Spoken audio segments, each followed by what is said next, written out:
Mugen Souls has been in an interesting spot with the Switch. Back on the PS3, both it and its sequel were censored with the removal of the lewd bath minigame and all CG artwork involved with it. And then East Asia Soft, about 4 or 5 months ago, ported it to the Switch and restored all of that censored content, though the game did suffer from a lot of performance issues.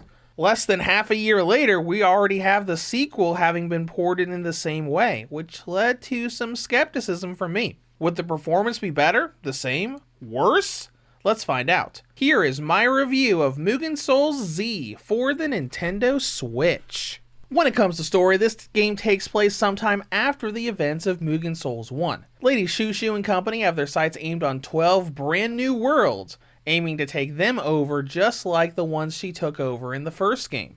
But as soon as they get started, they run into a ditzy god named Sirma and hero now of these new worlds, leading to Shushu getting sucked into a magical coffin, all of her power sucked out of her, transforming the undisputed god into a tiny chibi version of herself. Sirma then effectively joins as the leader, traversing these new worlds and absorbing the power of their gods in order to restore Shushu to her former self. As far as the plot goes, it's fairly similar in premise to the first game, but does have a lot of the same humor with character dynamics, though most of it is regarding Sirma and now interacting with the characters of the previous titles. While the first game had each world a story arc of a hero and demon lord and the developing plot between them, Z is more or less a new character here and there, with mostly just the party interacting with characters we already know. It's still fun, but not nearly as good. Now when it comes to gameplay, Mugen Souls Z is a turn-based RPG with free roam elements to its combat. As you trek through it, you'll explore dungeons and take part in pseudo-turn-based action combat, very much like other compile-hard games, i.e. the Neptunia series. First of all, the Nintendo Switch port has the same sort of enhancements and restorations that Mugen Souls 1 had. We have a toggle for all DLC that can turn your party into unstoppable killing machines and more currency than you'll ever be capable of spending. And of course, all of the censored bath minigames and CGs have been restored for those that wish to take part in that feature and see all those lewd images. Now, as far as main progression goes, Z plays very much like the first game. You have a hub where you can buy from shops, do the bath minigame for enhanced stats, recruit new party members, and go into the Mugen field mode to do a gauntlet of battles to grind up experience, currency, and items.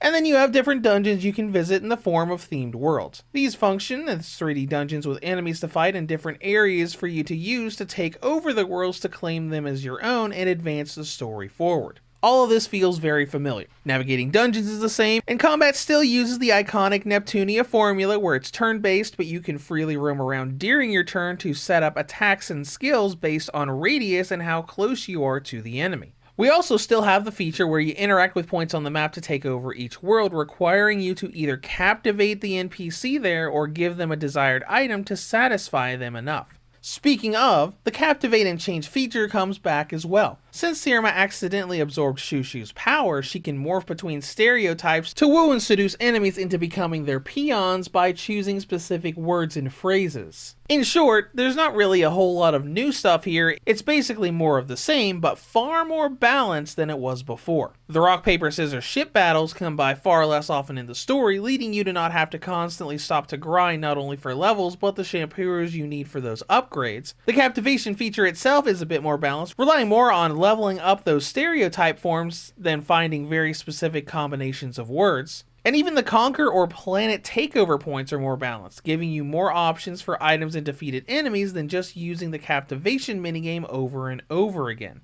Though with the grinding down, that's not to say the game isn't grindy at all. Even with the OP DLC weapons, you still have to use the Mugen field to grind quite a bit. Not for levels, but really just for the Captivation forms. Some chapters of the story absolutely require you to take over every single planet and world you come across, so you have to be continually fighting to level up those forms, even if the actual combat isn't a problem. And all of this is something I'm pretty happy with. Not every game needs to reinvent itself with every new title, and CompileHard is known for, at least in their main series part of each franchise, getting a good formula and just improving it from game to game. This may not have anything super new, but it's still a fun game to trek through with the combat and comedy of the cutscenes. And as far as content and length goes, you should expect about the same amount of time you spent on the first game. My first trek through Mugen Souls Z took me a bit under 25 hours. Next up is presentation, which is a bit weird, but mostly good. Visually, there is a lot of detail and all of the chibi models look adorable. But if we look back at Mugen Souls 1, you'll notice that Z doesn't have the cel-shaded black border lines around the models. This makes Z look a bit behind the original in terms of how the models look, but they're still pretty good. And with performance, I was pleasantly surprised at how much better it was, at least in docked mode. When you're docked up on a TV, the frame rate never has any issues. The hub is buttery smooth and even some of the dungeons shoot up to what looks like around 50 to 60 FPS. But in handheld mode, a lot of the game is very choppy with lots of little frame dips under 30. Essentially, handheld mode is like how Mugen Souls 1 runs on the Switch in any form, while docked smooths it out to be a really nice experience. And that brings us to battery life.